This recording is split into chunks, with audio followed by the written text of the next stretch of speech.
ጥሩ እንቅልፍ አለመተኛት የተወሳሰበ የጤና ችግር ሊያመጣ ይችላል። ጥሩ እንቅልፍ ተኝተን ጧት ስንነሳ ሰውነታችን ፍሬሽ ሆኖ ጤናማ ሆኖ ለመዋል እጅግ በጣም ወሳኝ ነው። ሰላም ውድ ተመልካቾቼ እንደምን አላችሁ? በዛሬ ቪዲዮ ስለ ጤናማ እንቅልፍ ወይም ደግሞ እንቅልፍ ለማጣት ዋነኛ ምክንያት የሚሆኑትና የምትቸገሩ ሰዎች ጤናማ እንቅልፍ ለማግኘት ማድረግ የሚገባችሁ መሰረታዊ ነገሮች ላይ ትኩረት አድርገን እንነጋገራለን። ቀጥታ ወደ ቪዲዮ እገባለሁ።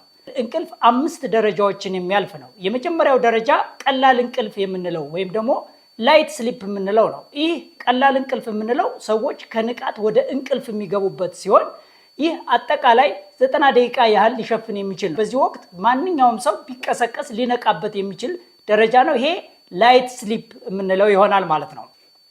በሁለተኛ ደረጃ መካከለኛ እንቅልፍ የምንለው ወይም ደግሞ ሞዴሬት ስሊፕ የምንለው ነው።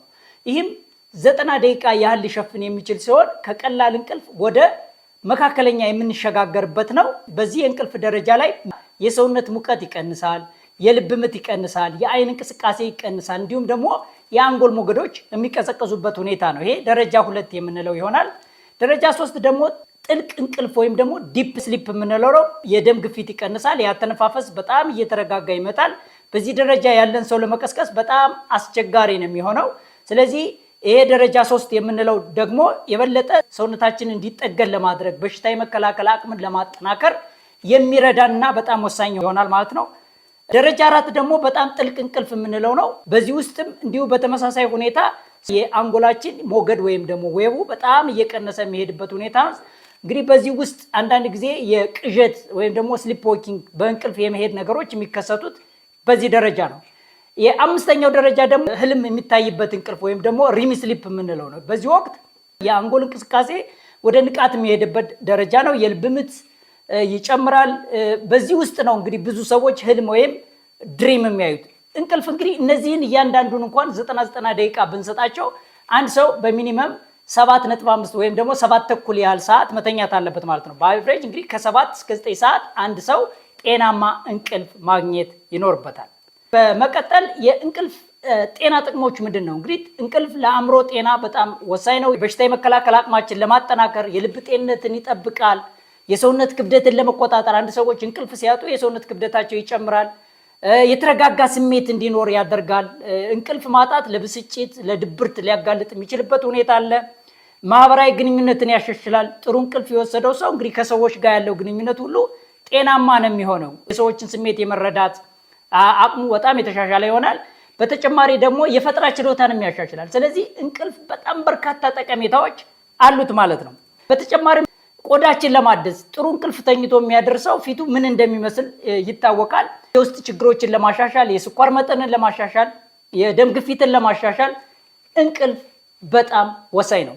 በመቀጠል ውድ ተመልካቾቼ እንግዲህ እንደዚህ አይነት ጠቀሜታ ያለውን እንቅልፋችን ጥሩ እንቅልፍ ለመተኛት ደግሞ ወሳኝ የሆኑ 6 ነጥቦችን አጠር አድርጌ ላቀርብላችሁ። የመጀመሪያ ማድረግ ያለባችሁ ምንድነው? ቋሚ ሰዓት፣ ሁልጊዜ በተመሳሳይ ሰዓት መተኛትና መነሳት፣ ቅዳሜና እሁድን ጨምሮ የምትተኙበትና የምትነሱበትን ሰዓት በጣም ተመሳሳይ ማድረግ ወሳኝ ነው። እንቅልፍ እንግዲህ የእንቅልፍ ዑደት አለው። የሰርካዲያን ሪትም የምንለው በ24 ሰዓት ውስጥ የተፈጥሮ ዑደት አለው። መቼ እንደምንተኛ መቼ እንደምንነቃ ሰውነታችን የራሱ የሆነ ሰዓት አለው ማለት ነው። ይህን የተፈጥሮ ሰዓት መጠበቅ ነው። ስለዚህ ወጥ የሆነ የሰዓት መርህ መከተል ነው። የምትተኙበትንና የምትነሱበትን ሰዓት ተመሳሳይ ማድረግ ሰውነታችን በዛ ሰዓት መቼ መተኛትና መቼ መንቃት እንዳለበት እንዲያቅ ያደርገዋል። የመጀመሪያው ይሄ ነው ማለት ነው ወሳኝ። ሁለተኛው የምግብና የመጠጥ አጠቃቀማችሁ ላይ መጠንቀቅ ያስፈልጋችኋል። 4-3-2 የሚለውን ብትጠቀሙ ጥሩ ነው። ለምሳሌ ቡና ከእንቅልፍ 4 ሰዓት ወይም 5 ሰዓት ቀድማችሁ እና እነዚህ አነቃቂ እንደ ኮካኮላ የመሳሰሉትን መጠጣት የለባችሁም። ይህ ምንድነው? ስሊፕ ድራይቭ የምንለው እንቅልፍ እንድንተኛ የሚገፋፋን አዲኖሲን የምንለው ንጥረ ነገር አለ አእምሮአችን ውስጥ የሚመነጭ። ስለዚህ እሱን ስራውን እንዳይሰራ ያስተጓጉለዋል። ስለዚህ ቡና በተቻለ መጠን እንደውም ከሰዓት ባትጠጡ፣ በተለይ ከ10 ሰዓት በኋላ ባትጠጡ መልካም ነው። ቡናና ሌሎች አነቃቂ ነገሮች፣ አልኮልን በተመሳሳይ እንዲሁ ከ10 ሰዓት በኋላ መጠጣት የለባችሁም። እንቅልፍ ለመተኛት የሚጠጡ ሰዎች አሉ ጥሩ እንቅልፍ እንድተኛ ብለው፣ ነገር ግን አልኮል ወዲያው እንድትተኙ ያደርጋችኋል። ሙሉ ሌሊቱ ግን የተቆራረጠና የተረበሸ በተለይ ቅድም የነገርኳችሁ ዲፕ ስሊፕ የምንላቸውን ሪም የምንላቸውን በመጉዳትና በማቆራረጥ ጥሩ እንቅልፍ እንዳትተኙ ያደርጋችኋል። ስለዚህ አልኮል ላይና ካፊን ነገሮች ላይ ከፍተኛ ጥንቃቄ ማድረግ ነው። ሌላው ምግብ በተቻለ መጠን ምግብ በምትበሉበትና በምትተኙበት ሰዓት መካከል የ3 ሰዓት ልዩነት መኖር አለበት። ሰዎች ከመኝታ አቀራርበው ምግብ የሚበሉ ከሆነ በጣም ጥሩ እንቅልፍ ለመተኛት ያስቸግራቸዋል። አንደኛ የደም ስኳራቸው ላይ ከፍ እንዲል ሊያደርግ ይችላል። እንዲሁም ደግሞ በልተው ወዲያው የሚተኙ ከሆነ የልብ ምታቸው ይጨምራል። አጠቃላይ የዳይጀሽን ሲስተሙን ለማፋጠን እንቅልፍ የሚረብሽበት ሁኔታ አለ። ቅድም እንግዲህ በመግቢያ ላይ እንደነገርኳቸው ሰዎች እንቅልፍ በሚተኙበት ወቅት የልብ ምታቸው ይቀንሳል፣ የሰውነት ሙቀታቸው ይቀንሳል። ሁሉም ነገር ስሎው ነው የሚሆነው። የአእምሮ ሞገድ ራሱ በጣም ነው የሚቀንሰው። ስለዚህ በተረጋጋ ስሜት ውስጥ ነው የምንገባው። ስለዚህ ሰውነታችን ባዶ አድርገን በተቻለ መጠን የ3 ሰዓት ልዩነት ከመኝታ ከ3 ሰዓት ልዩነት ምግብ መብላት የለብንም። እነዚህ ካፊን የምንላቸውን ነገሮች ደግሞ ቢያንስ ከቀኑ 10 ሰዓት በኋላ ቡናና አልኮል ነገሮችን ማስወገድ ይኖርባቸዋል። ሌላው ፈሳሽ ነገሮች እንግዲህ አንዳንድ ሰው ወደ መኝታ አካባቢ ውሃ የሚጠጣ ከሆነ ሌሊት ይነሳል። ስለዚህ ለእንቅልፍ ለሽንት የመነሳት ነገር ስለሚኖር ከመኝታ ከ2 ሰዓት በፊት መጠጥ ወይም ደግሞ ማንኛውንም ውሃም ቢሆን መጠጣት የለም። ሶስተኛ የመኝታ ክፍል ዝግጅታችሁ ነው። የመኝታ ክፍል ኢንቫይሮመንቱ ምን መምሰል አለበት? እንግዲህ ሰውነታችን እንቅልፍ እንዲተኛ ለማድረግ ዝቅ ያለ የሙቀት መጠን፣ በጣም ሞቃት ያልሆነ ቀዝቀዝ ያለ ኢንቫይሮመንት ነው የሚፈልገው። ስለዚህ ክፍላችሁ የሚሞቅ መሆን የለበትም። ድምፅ የሌለው ሳይለንት ነገሮችን ነው እና ብርሃን ብሉ ላይት የምንለው አለ። እሱ ምንድነው? አእምሯችን ላይ ሜላቶኒን የምንለው እንቅልፍ የምንተኛበትን ሰዓት የሚነግረን ከአእምሯችን የሚመነጭ ሆርሞን አለ። እሱ ሆርሞን ላይ ተጽዕኖ ያደርጋል። በተቻለ መጠን ከመኝታችሁ 1 ሰዓት ቀደም ብላችሁ ሞባይል ማየት የለባችሁም። ኢቭን የምትተኙበት ፍራሽ የምትተኙበት አልጋ ምቹ መሆን አለበት። ስለዚህ እነዚህ ሁሉ ጤናማ የሆነ እንቅልፍ እንድተኙ ያደርጋችኋል። እንቅልፍ ለጤናችሁ እጅግ በጣም ወሳኝ ስለሆነ በአራተኛ ደረጃ የአእምሮ ዝግጅት ነው። ዊንድ ዳውን ሩትን ይባላል። ይህ እንግዲህ ቅድም የነገርኳችሁ አንዳንድ ሰው መጽሐፍ ሊያነብ ይችላል። መጽሐፍን አንብቦ ወደ እንቅልፍ እንዲገባ ሊያደርገው የሚችልበት ሁኔታ አለ። ሰውነትን ዘና ማድረግ ብሪዚንግ፣ ዲፕ ብሪዚንግ የሚባለው እና ሰውነታችን ምንድነው ብዙ ጊዜ ወደ እንቅልፍ የሚገባው ከንቃት ወደ እንቅልፍ በሚሄድበት ጊዜ ብዙ ነገሮች ምን ማለት አለባቸው? ቀዝቀዝ ማለት አለባቸው። የሰውነት ሙቀት መቀዝቀዝ አለበት ብለናል። የልብ ምት መቀነስ አለበት። ስለዚህ እነዚህን ለማድረግ ሰውነታችን ዘና ብሎ ነው መግባት ያለበት። ሰው በሚጨነቅበት ወቅት የሚመነጩ ሆርሞኖች አሉ እንደ ኮርቲዞል፣ አድሬናሊን። እነዚህ ሆርሞኖች በጧት እንድንነቃ የሚያደርጉ ናቸው። ማታ ላይ ግን መጠናቸው በጣም ዝቅ ይላል።